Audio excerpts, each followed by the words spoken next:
آج ایک قطرہ بھی کافی ہوگا، اج سا بھی نہیں کھلے راہ بھی نہیں، انج ٹوک نوکھڑے ٹوکدے نہیں، ٹر پویں تے فاصلے مک جاندے، گھر بیٹھیاں پینڈے بکدے۔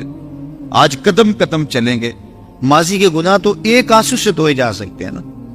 وہ ایک فقیر تھا، بازار میں کھڑا رو رہا تھا، تو کسی نے روک کے کہا بابا کیا ماجرا ہے، کسی نے مارا ہے، کیوں رو رہے ہو؟ اس نے کہا نہیں کوئی ایسی بات نہیں، ان لوگوں کے رویے نے رلا دیا۔ کہا کیا مطلب؟ کہا بازار سے گزر رہا تھا، ان لوگوں کو دنیا میں کھوئے ہوئے دیکھا تو میرے دل میں ترس جاگا، تو میرا خیال یہ ہوا کہ ان بندوں کی رب کی صلح نہ کروا دوں۔ تو میں نے پھر اس سے بات کی تو آواز آئی ٹھیک ہے لے آ ان کو میری چوکھٹ پہ، ایک آنسو سے سارے گناہ معاف کر دوں۔ میں بڑا خوش ہوا، میں ان سے بات کی، یہ الٹا میرا مذاق اڑانے لگے، جا بابا کام کر، تجھے کیا پتا دنیا داری کیا ہوتی۔ تو وہ تو مان رہا تھا، یہ نہیں مان رہے، تو مجھے ان کے رویے پہ رونا آ رہا ہے۔ وہ کہتے میں بخشنے پہ آماتا ہوں، ہم تو مائل بکرم ہیں، کوئی سائل ہی نہیں، راہ دکھلائے کسے، راہ رب منزل ہی نہیں، جلوائے طور تو موجود ہے، کوئی موسیٰ ہی نہیں۔ وہ تو کہتے میں معاف کر دوں گا، لیکن یہ عجیب ہے کہ یہ آمادہ ہی نہیں، یہ مان ہی نہیں رہے۔ تو مجھے ان کے رویے پہ افسوس آ گیا، ان کے رویے پہ رونا آ گیا، اس لیے میں رو رہا ہوں، ورنہ نے مجھے مارا نہیں، کوئی تکلیف نہیں پہنچائی۔ خیر اگلے دن وہی بزرگ قبرستان کے قریب سے گزرے تو دیکھا کہ وہ بابا قبرستان میں کھڑا رو رہا ہے، تو پھر روک گیا۔ بابا بازاروں میں بھی روتا ہے، قبرستانوں میں بھی روتا ہے، آج کیا ماجرا ہے؟ کہا آج بھی میرا ماجرا کل والا ہی۔ کہا کیا مطلب؟ کہا کل بازار سے گزر رہا تھا، ان کو دنیا میں کھوئے ہوئے دیکھا، میرے دل میں ترس جاگا، تو میرا خیال ہوا ان بندوں کی اور رب کی صلح کروا دوں۔ تو وہ تو مان رہا تھا، وہ بندے ہی نہ مانے، تو آج میں ادھر آ گیا۔ میں نے کہا چلو ان سے بات کر۔ آج میرا خیال یہ ہوا کہ قبرستان والوں کی اور رب کی صلح کروا دوں۔ تو کہا پھر آج کیا بنا؟ کہا آج یہ مان گئے ہیں، وہ نہیں مانتا۔ تو صاحبو آج وہ مان رہا ہے، آج ہم مان جائیں۔ میں نے کتب میں پڑھا ہے کل قیامت کے دن نیکوکار بھی پچھتائیں گے۔ بدکاروں کا پچھتانا تو سمجھ میں آتا ہے، نیکوکار کیوں پچھتائیں گے؟ جب اپنے اچھے اعمال کی جزا دیکھیں گے تو پچھتائیں گے، جو چند لمحے ضائع کر دیے وہ بھی کیوں ضائع کر دیے۔ قیمتی زندگی ہے، یہ ٹوٹتی سانسیں، ان کی قدر کیجیے۔ ایک بزرگ فرماتے ہیں کہ مجھے اس بات کی سمجھ نہیں آتی تھی کہ جو قرآن نے کہا ان الانسان لفی خسر، بے شک انسان خسارے میں ہے، تو میں سمرقند کے بازار سے گزر رہا تھا تو وہاں ایک آدمی پھٹے پہ برف رکھ کے بیچ رہا تھا اور ساتھ آواز لگا رہا تھا۔ آج کل تو یہاں وہ پاپڑ بیچنے والے بھی کوئی آواز لگاتے، تو وہ برف کے اوپر، برف پھٹے کے اوپر رکھ کے بیچ رہا تھا اور ساتھ آواز لگا رہا تھا۔ آواز کیا تھی؟ ارحمو ارحمو الا من یذوب راس مالہ، او گزرنے والوں میرے پہ ترس کھاؤ، میں ایسا تاجر ہوں جس کا راس المال پگھلتا جا رہا ہے۔ چونکہ یہ جو برف ہے ایسا سودا ہے جو گاہک کا انتظار نہیں کرتا۔ آپ کپڑا بیچتے ہیں، آج گاہک نہیں آیا، ہو سکتا ہے کل دعانے مہنگا بیچ لیں۔ آپ پیٹرول بیچتے ہیں، ہو سکتا ہے کہ کل پڑا 6 روپے اوپر چلا جائے، آپ کا لاکھوں کروڑوں کا فائدہ ہو جائے۔ لیکن آپ اگر برف بیچتے ہیں، آج نہیں بکی تو کل برف ہی نہیں ہوگی۔ تو وہ سل پہ برف بیچ رہا تھا اور ساتھ لوگوں کو دہائی دیتے ہوئے کہہ رہا تھا، او لوگو میرے پہ ترس کھاؤ، مجھ سے برف لیتے جاؤ، میں ایسا تاجر ہوں جس کا راس المال پگھلتا جا رہا ہے۔ تو کہتے ہیں جب اس نے یہ آواز لگائی نا تو میرے قدم رک گئے اور میں اس کے قریب چلا گیا اور میں نے کہا کہ مجھے ان الانسان لفی خسر کا ترجمہ سمجھ میں آ گیا۔ جس طرح تیری برف پگھلتی جا رہی ہے، میری زندگی پگھلتی جا رہی، اور اگر تو اب برف وقت پہ بیچ لے، ان پگھلتی برف کو تو درہم کے بدلے، دینار کے بدلے، پارچہ جات کے بدلے، جنس کے بدلے فروخت کر لے تو فائدہ ہو جائے گا، 4 آنے تیرے ہاتھ لگ جائیں گے۔ اور میں بھی ان سانسوں کے بدلے درود پڑھ لوں، ان سانسوں کے بدلے سجود کر لوں، ان سانسوں کے بدلے قیام کر لوں، کسی دکھی کے سر پہ ہاتھ رکھ لوں، کسی پریشان کی پریشانی دور کر دوں تو میری سانسیں کام آ جائیں، ورنہ یہ ٹھہریں گے نہیں۔ سوئے ہوئے ہوں تو پھر بھی سانسیں ٹوٹ رہی ہوتی۔ تو ہم کتنی جلدی موت کی طرف بڑھ رہے ہیں، تو زندگی کتنی مختصر ہے اور ہم کتنے بے پرواہ ہیں۔ آنکھیں اس وقت کھلتی ہیں جب آنکھیں بند ہوتی ہیں، لیکن کیا فائدہ اس وقت کا؟ آج کا پچھتاوا کل کی بہتری کی ضمانت ہے، اور آج کے پچھتاوے سے کل کی زندگی کی خوبصورتی نصیب ہو سکتی ہے۔ اس لیے یہ ڈھلتا ہوا سورج، یہ دیکھیں ابھی جب داخل ہوئے تھے تو سورج ابھی سر پہ تھا، لیکن اب سورج درد غروب سے زرد ہو چکا ہوگا اور چند لمحوں کے بعد وہ نگاہوں سے اوجھل ہوگا۔ میاں صاحب بھی بولے کہ زندگی تیری جو ہے ڈوبتے سورج کی طرح ہے، ٹیگرتے دن گیا محمد اوڑک نو ڈوب جانا۔ تو یہ میں اور آپ لمحہ لمحہ موت کے قریب ہو رہے ہیں۔ اس سے قبل کہ وہ وقت آئے، کوئی حجت باقی نہ رہے، مجھے اپنی زندگی کو، آپ کو اپنی زندگی کو اللہ اور اس کے رسول کی چوکھٹ پہ حاضر کر دینا ہے۔ ہمارے میزبان محترم نے کہا والدہ ماجدہ کی بابت، تو آج ان کے اصالِ ثواب کے لیے میں اور آپ جمع ہیں۔ ایک وقت ہمارے اوپر بھی آنے والا ہے کہ لوگ ہمارے لیے جمع ہو رہے ہوں۔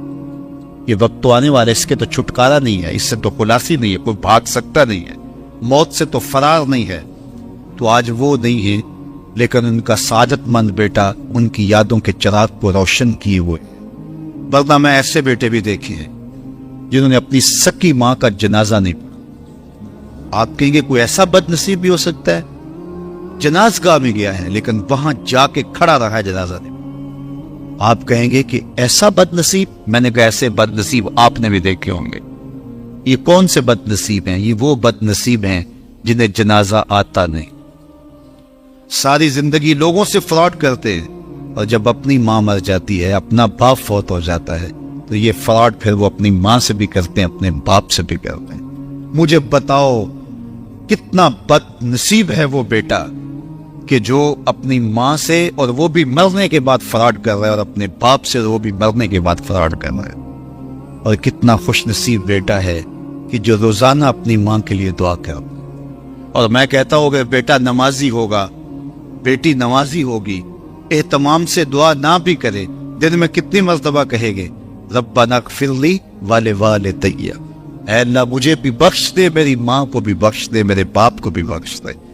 اور جب بندے ہاتھ اٹھا کے دعا مانگتے ہیں نہ خالی، ان ربکم حیی کریم یستحیی من عبدہ اذا رفع یدیہ ان یردہما صفرا، تمہارا رب حیا کرنے والا سخی ہے، کریم ہے۔ بندے جب اس کے سامنے ہاتھ اٹھا کے دعا مانگتے ہیں، اللہ فرماتا ہے مجھے شرم آتی ہے ان کے اٹھے ہوئے ہاتھ خالی کیسے موڑ۔ انہوں نے میرے سے مانگا ہے، میں بھی نہیں دوں گا تو کس در پہ جائیں گے؟ میں ایک دیہاتی بات کرنا چاہتا ہوں، اتنے لوگ جتنے آپ یہاں بیٹھے ہیں، اتنے لوگ اٹھ کے کسی دنیا دار کے ڈیرے پہ چلے جائیں اور اس سے کچھ مانگیں اور وہ دے سکتا بھی ہو، تو کیا وہ آپ کو خالی لوٹا دے گا؟ وہ کہے گا ڈیرہ داری کی شان کے خلاف ہے کہ اتنے لوگ دروازے پہ آ گئے اور ان کو خالی موڑ دوں۔ تو جب تم اتنے بڑے ڈیرہ دار ہو اور تمہیں اتنی غیرت ہے کہ اتنے لوگوں کو خالی نہیں موڑتے، تو کریم خالی موڑ دے؟ آؤ تو صحیح اس کی چوکھٹ پہ جھولی پھیلاؤ تو صحیح۔ پھر دنیا داروں سے مانگنا ہو تو ان کی زبان میں مانگنا پڑتا ہے۔ اللہ سے جس زبان میں مرضی مانگو، عربی میں مانگو، اردو میں مانگو، ہندی میں مانگو، سندھی میں مانگو، اقبال کے لہجے میں مانگو، سادی کے انداز میں مانگو، نہیں مانگنا آتا خالی ہاتھ پھیلا دو، وہ بند لبوں کی بولی ابھی سنتا ہے۔ آؤ تو صحیح اس کی چوکھٹ پہ، اپنے ہاتھ پھیلاؤ تو صحیح۔ دنیا داروں سے مانگے تو ناراض ہوتی، خدا سے نہ مانگو تو ناراض ہوتا ہے۔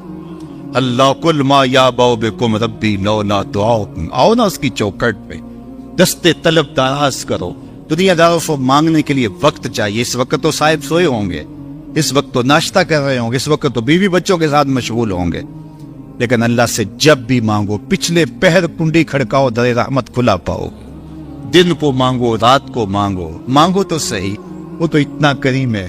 اچھا بت کو سامنے کھڑا کیا ہے اور زلیخا ہاتھ جوڑے بت کے آگے پکار کرتی ہے، روزانہ سے شام کھڑی ہو جاتی ہے، یا صنمی یا صنمی، اے میرے بت، اے میرے بت، بچھڑا ہوا یوسف ملا دے۔